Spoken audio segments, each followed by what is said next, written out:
Γεια σας gamers, Γιώργος εδώ και σήμερα θα σας δείξω πως να κατεβάσετε το Raft.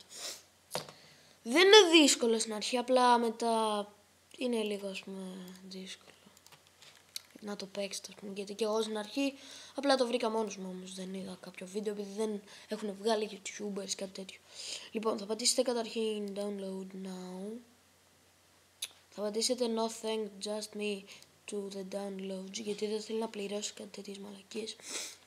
Θα φορτώσει κανονικά. Θα πατήσετε, αν έχετε καλό PC δυνατό, ας πούμε, θα πατήσετε αυτό. Αυτό εδώ με τα 76, εντάξει δεν έχει πολύ διαφορά. Αν δεν έχετε θα πατήσετε 75 λοιπόν. Όταν κατεβαστεί, ας πούμε, θα σας βγάλει το αρχείο, θα το κάνετε επικόλληση στην επιφάνεια εργασίας, να το, στην περίπτωσή μου. Και θα πατήσετε πάνω στο αρχείο. Θα σας βγάλει εδώ πέρα. Εντάξει, τέλος πάντων. Θα πατήσετε πάνω στο Raft. Και θα πατήσετε, δεν θα πατήσετε εδώ. Δεν μου βγάζει το Raft το παιχνίδι. Θα πατήσετε εδώ. Εξαγωγή όλων. Εξαγωγή. Εγώ επειδή το έχω ξανακάνει τώρα θα μου βγάλει αντικατάσταση. Εσάς δεν θα σας το βγάλει αυτό. Απλά θα κάνει κάποια ώρα. Μικρή ώρα, λίγη ώρα τέλος πάντων. Λοιπόν, έλα.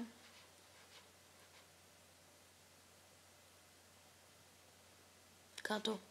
Και θα σας βγάλει πάλι αυτό το αρχείο. Λοιπόν, θα πατήσετε εδώ. Θα πατήσετε εδώ. Να, για επιβεβαίωση. Ό,τι σας το βγάζετε. Θα πατήσετε play και να το Raft. Ναι.